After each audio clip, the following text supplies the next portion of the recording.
Hello friend, I am Sabmedhi Bhaldar, cleared IGBC AP exam. So in my last video, I discussed about the introduction part of this code, that is IGBC Green New Building Rating System.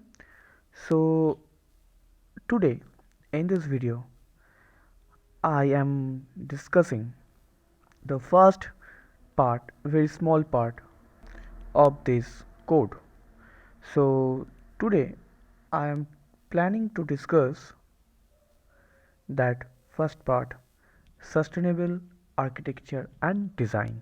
Okay, so if you are preparing for IGBC AP exam, then this video very much important for you.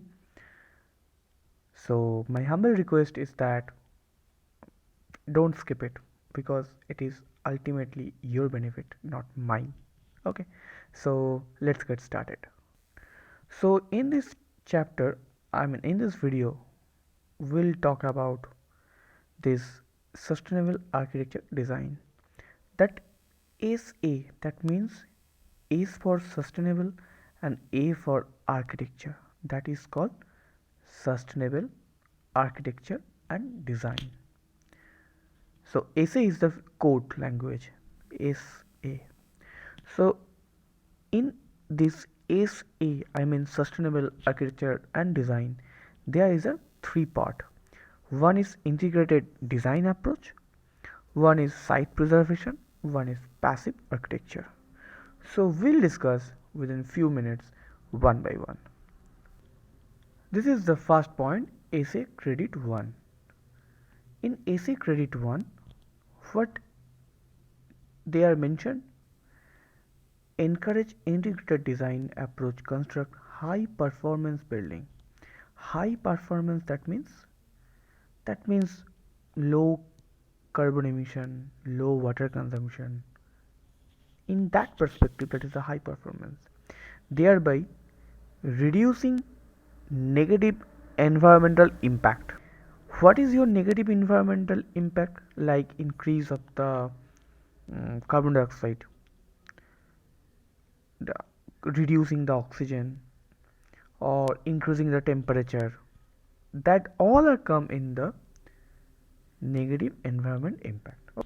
So what IGBC want to demonstrate: the project has involved team members from multiple disciplinary fields. So we'll talk about what do you mean by multidisciplinary field for effective decision making and enhance building performance.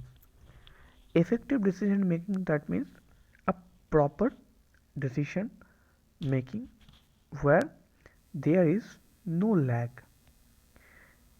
If there is no lag, that means the workflow is very smooth, then time span of the building reduce or on the schedule. Then when you completed when you will complete this code, you will understand what do you mean by that effective decision making. Okay, so that as per IGBC, ensure that the project owner involved. Project owner means, suppose you are making a home, in that case you are the project owner.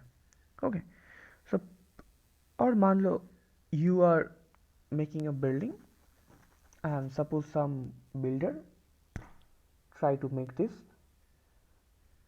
So as that project making by made by as the project is done by this particular company, then they are the project owner. Okay, so project owner involve the following project team. What kind of project team?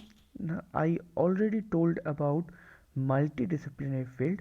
Here, that multidisciplinary team means following project team member. So what are these? The first is architecture, then commissioning authority, energy modeler. Energy modeler means which direction light is coming, or is there any windmill, or is there any solar panel, like this way. Facility manager, general contractor, green building consultant. This green building consultant, that means they are talking about us, because if you are passing this examination, then you are kind of a green building consultant. Then come to interior design, landscape architect, MEP, so on.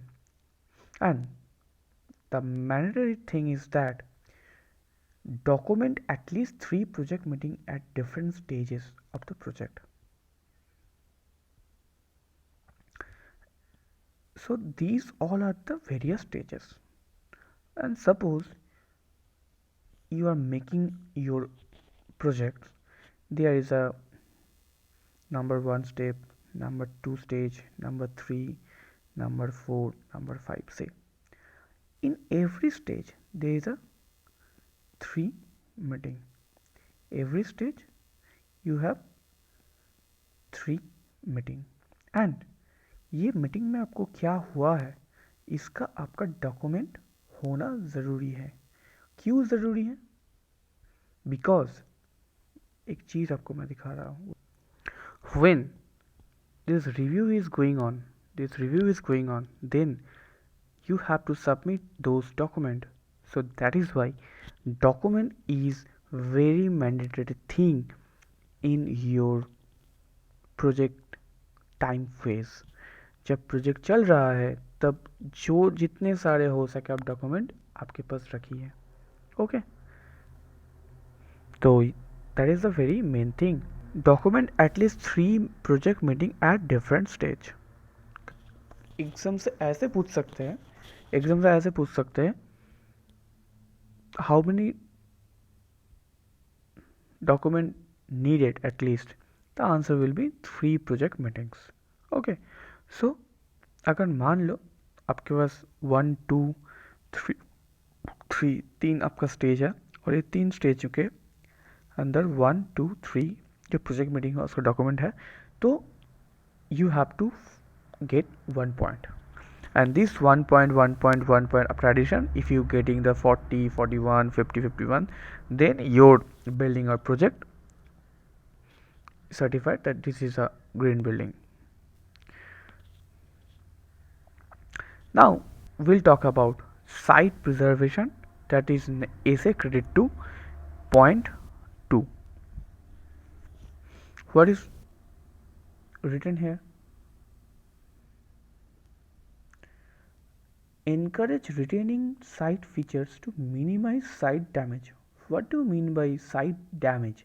Because suppose आप जब green field project कर रहे हो तो ये क्या है, ये मिट्टी का पूरा प्लेस है, तो आपको क्या करना पड़ेगा, एक्सकवेशन करना पड़ेगा. तो एक्सकवेशन करने के लिए मतलब फाउंडेशन करने के लिए आपको एक्सकवेट करना पड़ेगा और मिट्टी इसको बाहर लेना है, इस मिट्टी को बाहर लेना है. तो एक्चुअल क्या हो रहा है, तो जो आपके पास सॉइल का फील्ड है, आप उसको डैमेज कर रहे हैं because of your what, because of your foundation. So यहाँ पे लिखा है minimize the site damage and associate negative environment. मान लो आपका जो फाउंडेशन चल रहा है उसके लिए मान लो आपको 5 मीटर स्क्वायर का एक्सकवेशन का ज़रूरत है, आपने कर डाला सपोज 7.5 मीटर स्क्वायर. ओके, तो अगर 7.5 मीटर स्क्वायर कर लिया तो जो सराउंडिंग्स का पेड़ है वो भी आपने काट दिया. अगर वो पेड़ कट गया तो ऑक्सीजन लेवल रिड्यूस हो जाएंगे. ऑक्सीजन लेवल रिड्यूस हो गया मतलब कार्बन डाइऑक्साइड क्या होगा, वो इंक्रीज हो जाएंगे. और मान लो ग्राउंड वाटर का था वो बाहर आ गया है, तो मतलब ये क्या हो रहा है, नेगेटिव एनवायरमेंटल इम्पैक्ट हो रहा है. तो इसके लिए क्या लिखा है, तो यहाँ में क्या है 2 पॉइंट्स, 1 पॉइंट ईच मेजर्स. मतलब यहाँ पे इतने सारे हैं, इसके लिए अगर 2 आप मान रहे हो तो आपको 2 पॉइंट मिल जाएंगे. First point, retain at least 10% existing topography और landscape without disturbance what's over. मान लो आपका जो प्लॉट है दिस इज 10 मीटर स्क्वायर और यहाँ पे जो टोपोग्राफी है वो 10 मीटर स्क्वायर के ऊपर भी है. यहाँ पे क्या लिखा है 10% एग्जिस्टिंग, मतलब 1 मीटर स्क्वायर एरिया का अंदर जो जो टोपोग्राफी है वो एज इट इज वैसे ही रहने दो, don't touch on this 1 meter square.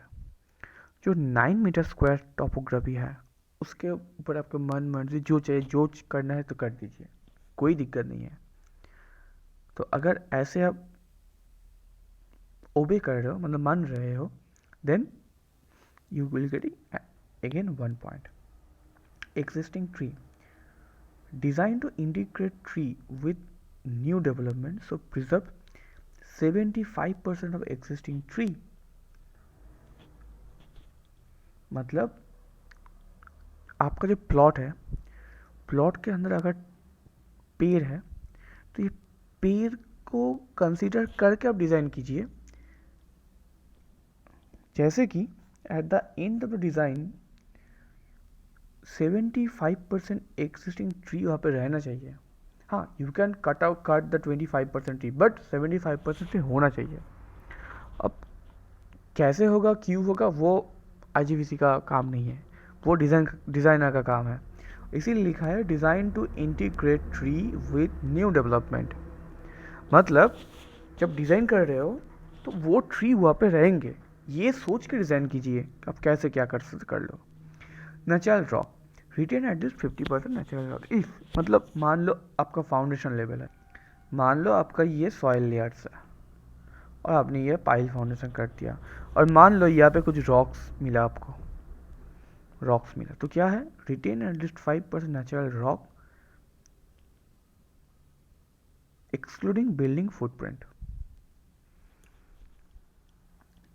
Next क्या है, retain the site contour and extend at least 50% on the site including building footprint.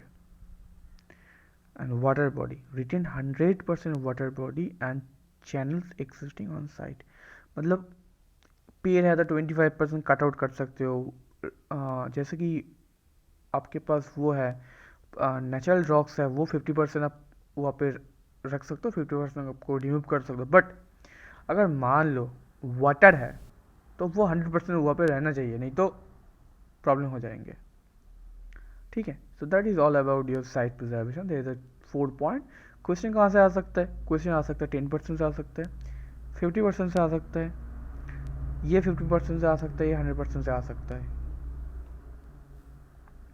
Now is credit 3, adopt passive architectural design to minimize negative environment impact. तो passive design क्या हो सकता है, जैसे कि यह लिखा है, demonstrate that passive architecture measure implemented in project has resulted in at least 2% energy saving of total annual energy consumption through whole building simulation approach। मान लो अभी बीम का ज़माना आ गया ना, तो आपको तो उसका प्रोडक्ट मिल जाएंगे, तो मिल जाने के बाद आपको प्रूव करना पड़ेगा, आप जो नया ग्रीन बिल्डिंग, जो नया जो इनोवेशन और पैसिव डिज़ाइन कर रहे हो, जहाँ पे आपको एटलीस्ट 2% एनर्जी सेविंग्स करना पड़ेगा, तभी आपको क्या मिलेगा, 1 पॉइंट यहाँ से मिलेंगे। नहीं तो क्लाइमेट रिस्पॉन्सिव कॉन्सेप्ट, ये क्या होता है, orientation, skylight, light wells, courtyard, shaded corridor, shading, ऐसे ही होता है। मान लो आपका जो रूफ है, ये मान लो रूफ है, और रूफ के ऊपर यहाँ पे ग्लास और कुछ, और यहाँ पे मतलब कुछ नहीं, मतलब ऐसे ही छोड़ दो, और ग्लास है, अगर ग्लास होगा तो क्या सूरज का धूप यहाँ पे आएंगे, अगर ऐसे आएंगे तो ये अंदर का जो रूम है तो वो लाइट ज़्यादा आ जाएंगे, अगर लाइट ज़्यादा आ जाएंगे तो इलेक्ट्रिक सेविंग्स होगा, अगर इलेक्ट्रिक सेविंग्स होगा तो कोल सेविंग्स होगा, अगर कोल सेविंग्स होगा देन कार्बन डाइऑक्साइड रिड्यूस होंगे। तो ऐसे करके आपको कॉम्बिनेशन फॉर्मेशन करना पड़ेगा, किसके लिए, ओरिएंटेशन। पैसिव कूलिंग और हीटिंग टेक्निक, ये क्या है, विंड टावर, अर्थ टनल, जियोथर्मल टेक्नोलॉजी। यहाँ पे पॉइंट कैसे आएंगे, परसेंटेज ऑफ एनर्जी सेविंग, अगर ग्रेटर देन 2% वो 1 पॉइंट मिलेंगे, और ग्रेटर देन 4% तो 2 पॉइंट मिलेंगे। तो क्वेश्चन कहाँ से आएंगे, क्वेश्चन ऐसे आएंगे, what do mean by climate responsive concept, और what is the passive cooling, ये आ सकता है। और मान लो ये भी आ सकता है एटलीस्ट कितने एनर्जी सेव होना चाहिए, जैसे 3%। Exterior opening at least 80% of exterior opening, projection factor 0.5। यहाँ पे इससे क्वेश्चन आता है what do mean by projection factor. Projection factor is the ratio of the length of overhang projection divided by height of the window. मतलब ये window का height है, ये प्रोजेक्शन है, ठीक है। तो प्रोजेक्शन फैक्टर ये होता है this length by this height, this L this H, then projection factor P F equal to L by H. तो प्रोजेक्शन फैक्टर कहाँ, और इससे ये भी क्वेश्चन आ सकता है ये प्रोजेक्शन फैक्टर का जो है ये कहाँ से मिलेंगे, ये मिलेंगे ECBC कोड बुक से। Sometime they are asking what do mean by ECBC, energy conservation building code, that is the ECBC, और इसका ईयर क्या होता है 2007। तो ऐसे ऐसे डायरेक्ट क्वेश्चन आ सकता है। Skylight, skylight shall comply with the maximum U factor. What do mean by U factor, ये किसके साथ एसोसिएट्स है, तो ये स्काईलाइट के साथ एसोसिएट्स है। Maximum SHGC requirement as prescribe energy conservation building code 2007 ECBC। तो ये आपका मैक्सिमम यू फैक्टर है, इससे क्वेश्चन नहीं आएंगे, इतना चार्ट से नहीं क्वेश्चन नहीं आएंगे, मेरे टाइम तो नहीं आया था। What do mean bye SRR, skylight roof ratio, which is ratio of total skylight area of the roof measured to the outside of the frame to the gross extent roof। ये पूछ सकते हैं SRR मतलब what do mean bye SRR। Daylight, 50% regularly occupied space with daylight illuminate level minimum of 110 lux। तो ये पूछ सकते हैं what is the minimum level of illumination 110 lux. Clear sky condition on 21 September at 12 noon, because 21 September जो होता है वो मतलब लॉन्गेस्ट डे होता है, ठीक है। तो इसीलिए ये डेट को मेंशन किया गया है। पैसिव कूलिंग टावर के बाद पैसिव कूलिंग टावर के बारे में तो मैं पहले ही बता चुका हूँ। एंड यहाँ पे लिखा है all enclosed roof area including podium, covered surface, parking, utility block which are exposed to sky shall be considered for the credit calculation। मतलब क्या है, यहाँ पे जैसे लिखा है all enclosed roof, तो ये all enclosed roof के अंदर क्या क्या आता है वो यहाँ पे क्लैरिफाई किया है, जैसे कि podium, cover surface, parking, utility block. Expose roof area मतलब क्या होता है, expose roof area net not include equipment platform, area cover by solar photovoltaic, solar water heater, water body, driveway, pathway, road, play area, ये expose roof area. और Skylight provided on the basement podium area can also be consider for credit calculation, ठीक है। तो बस ये था short and simple video for your integrated design approach के लिए, और आप कह सकते हो सस्टेनेबल आर्किटेक्चर एंड डिज़ाइन के लिए। तो अगर आपके पास कोई डाउट हुआ है ये वीडियो देखने के बाद, तो ज़रूर आप मुझे कमेंट सेक्शन में बताइए आपको क्या डाउट हुआ, कैसे मैं आपको और हेल्प कर सकता हूँ। और नंबर 2, अगर आपको अगर मटेरियल चाहिए तो बस आपको शॉर्ट एंड सिंपल काम करना पड़ेगा। The first point is the step 1, subscribe and share this video. Number 2, you in description you will find my LinkedIn profile, so you have to send the invitation or connection, then I will accept, and then you send me the screenshot of you subscribe my video and you shared my video somewhere, and then I will send you the whole material.